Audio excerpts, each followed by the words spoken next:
Hi, this is Scott Garibay, and today we're going to talk about old school D&D and major design flaws that are far worse than a lot of things that are being done today.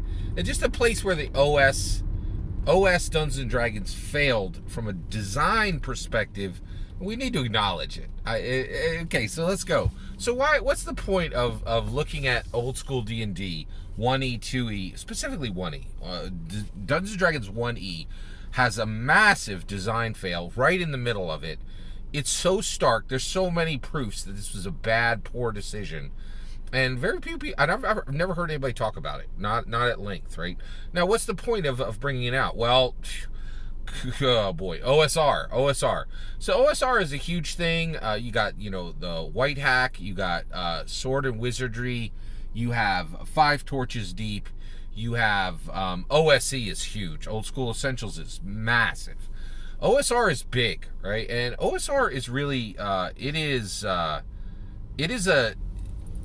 an element that needs to be watched carefully, because I think it's a celebration of old school Dungeons and Dragons, and at the same time, it may be holding Dungeons and Dragons back in a lot of ways. But one of the things you're going to hear OSR talk about is they're like, oh, it's just everything that D&D 1E did was so much better than D&D 5th edition.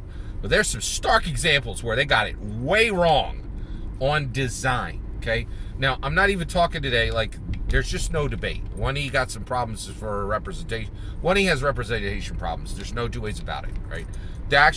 There are areas where there's inclusivity and representation within 1E. And we need to start talking about that more, too. And I actually have talked about that recently. But we definitely need to show where 1E is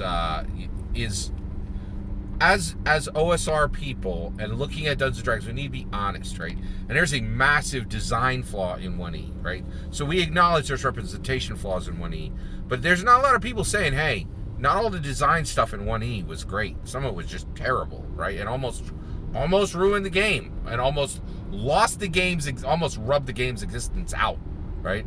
So let's talk about it. Here we go. All right. Dungeoneers Survival Guide and Wilderness Survival Guide. These are two of the Orange Spine Easleys. The Orange Spine Easleys are books that were printed between 1980 and 1987. They all have an orange spine. You've probably seen them, right? And they all have a Jeff Easley cover, the Orange Spine Easleys. I am collecting them right now. I own 8 out of 12.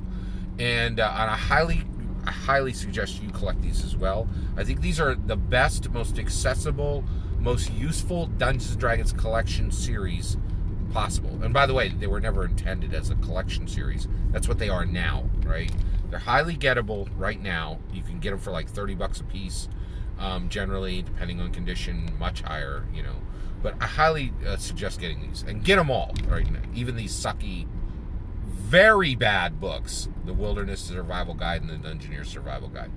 So these were massive design missteps, and I want to tell you why. Okay, so basically, first of all, I'm saying these books are bad. I've read them both.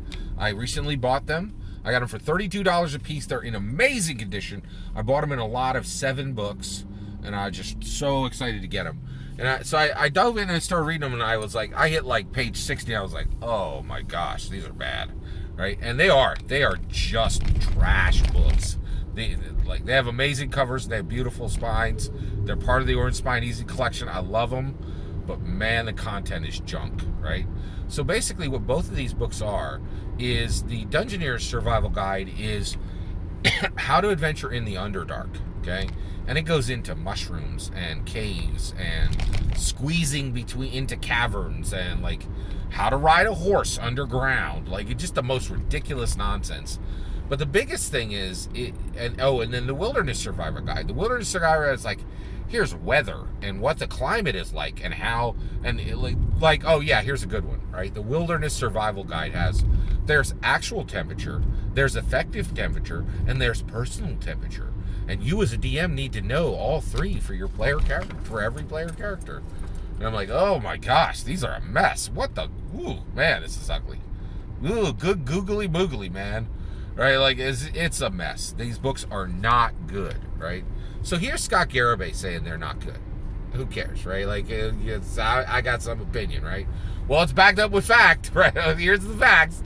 These books clogged warehouses, right?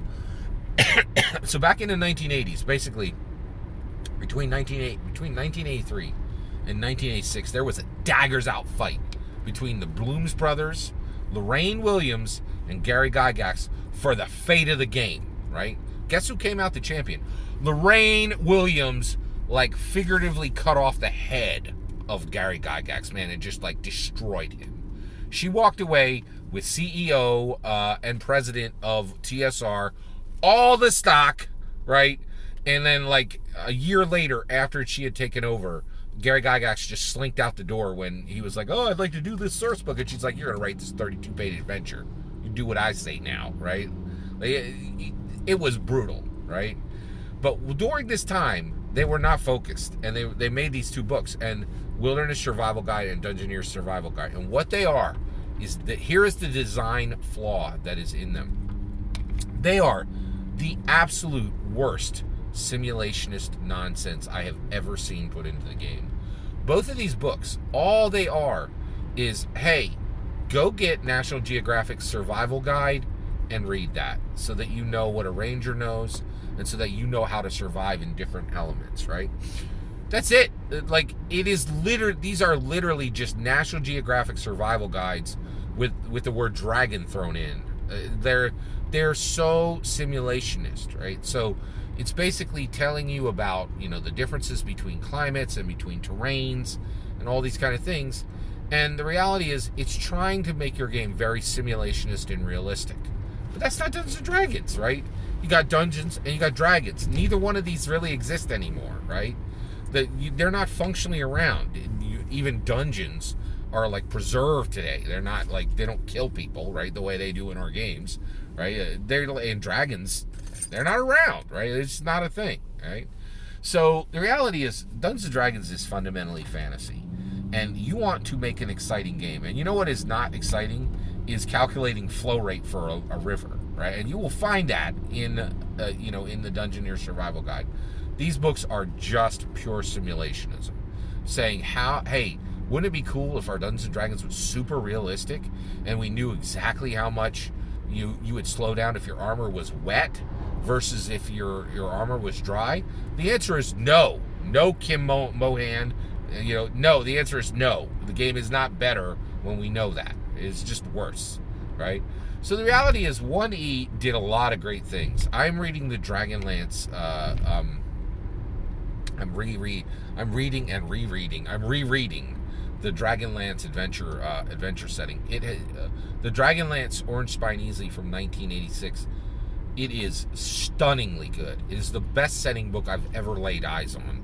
1E did some stuff that was just peerless, absolutely unparalleled by any product they have ever made, right?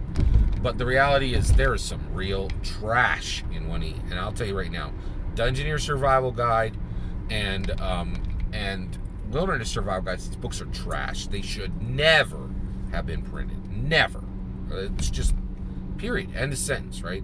And the reality is, like, I think some people be like, oh, you should, realize their value. But the reality is, they definitely regress the game, right? I think a lot of people, and they literally couldn't sell them. They just could not sell them.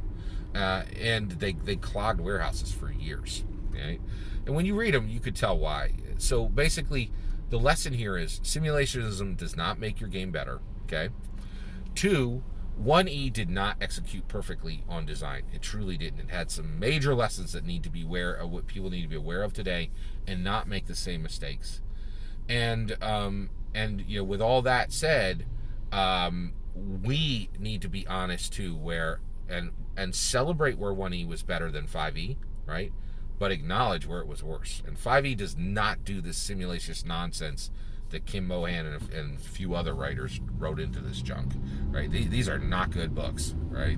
So just some warning there, if you only have a limited budget and you're only going to get a few Orange Spine Easleys, leave those suckers out, right? And then beyond that, just be aware, like, 1E executed great on some things, but we got to be honest and say where it didn't. It did not execute great on design, and I think a lot of people pretend that it did.